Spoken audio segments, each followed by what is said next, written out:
I've learned that if at all possible, try and let your eyes adjust to the light that's actually around you, whether it be moonlight or lights from homes and buildings around the lake, and not use the light that you bring with you if at all possible.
Okay, it's about 1:20 in the morning, give or take a little bit. I know it's after 1.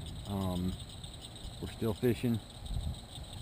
We have only had one topwater bite on a frog, and I missed that fish. Wish it would have turned out a little different. Sounded like a decent fish, but you never can tell with the topwater strike. We're still fishing. They haven't touched a spinnerbait. They haven't touched a fluke or a paddle tail. We're going to try a worm for a little bit, and then we may switch to a crankbait, try and hit some of these holes out here. I don't know if you guys can see the moon.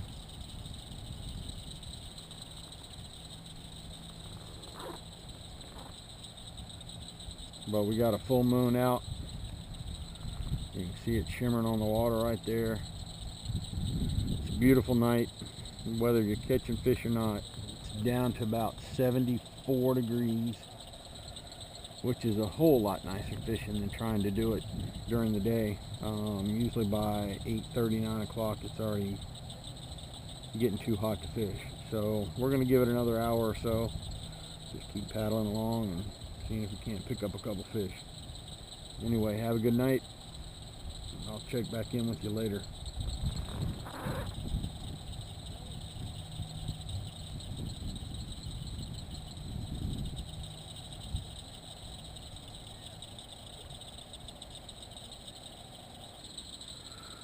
So we're pulling up in here in the weeds to take a break.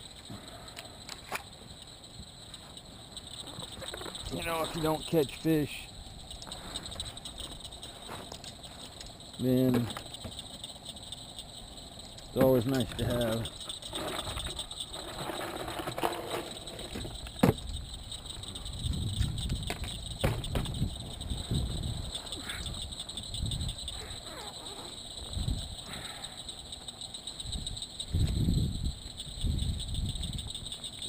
to have a treat while you're out here paddling. So we're going to take a little break, drink a nice cold one, and see if we can't get ready to catch at least one fish before we wrap up the night.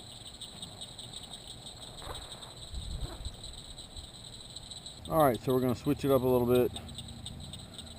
I can hear fish hitting top water all around me, but we're not catching anything on top water. And I've tried a fluke, I've tried swim bait,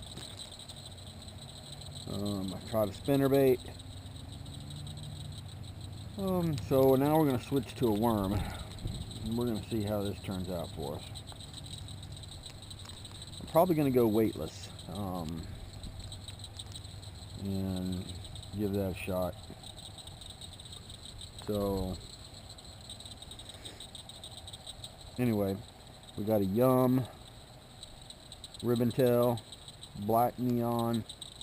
You can see all the salt in there, so it ought to be good to go.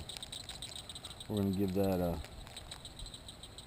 hit, and I'm actually going to try and put a little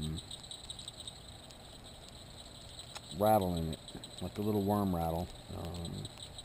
See if I can't get a little more attention, and I'm gonna keep the hook eye exposed out of the top so that the lead weight makes contact with it whenever it comes back down on the worm. And that's going to give me a little bit more sound as well to maybe get the attention of a couple of fish. So we'll see how that goes. Anyway, I'll check back in with you in a little bit.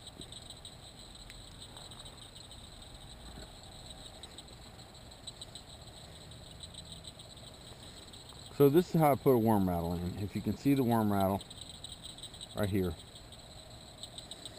It's a little plastic worm rattle. It's got 3 BBs in it. Makes pretty decent sound. I put it in what would be considered the abdomen. If you can see the area right here between my fingers, and that's below the hook, so that it doesn't interfere with the hook set at all, and it gets a little more action the closer to the tail.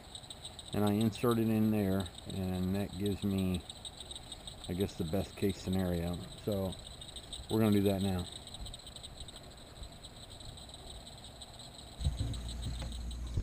If you've ever thought about tournament fishing from a kayak, I would encourage you to go to kayakbassfishing.com and check out their YouTube channel at Chad Hoover, and there's all the information that you could want to fish many different types of kayak tournaments and different locations all across the United States.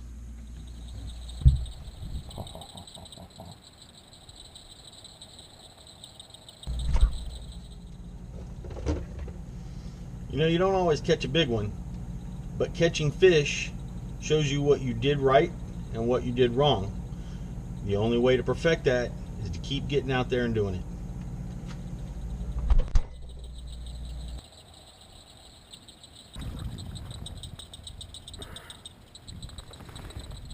Alright, so I'm going to try and cast up in a couple of holes here, because I've heard some fish jumping.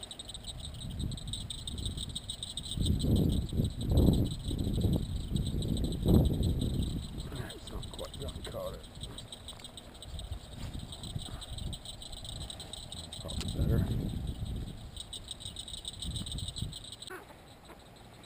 So I finally got one. Not a big one, but he's a fish.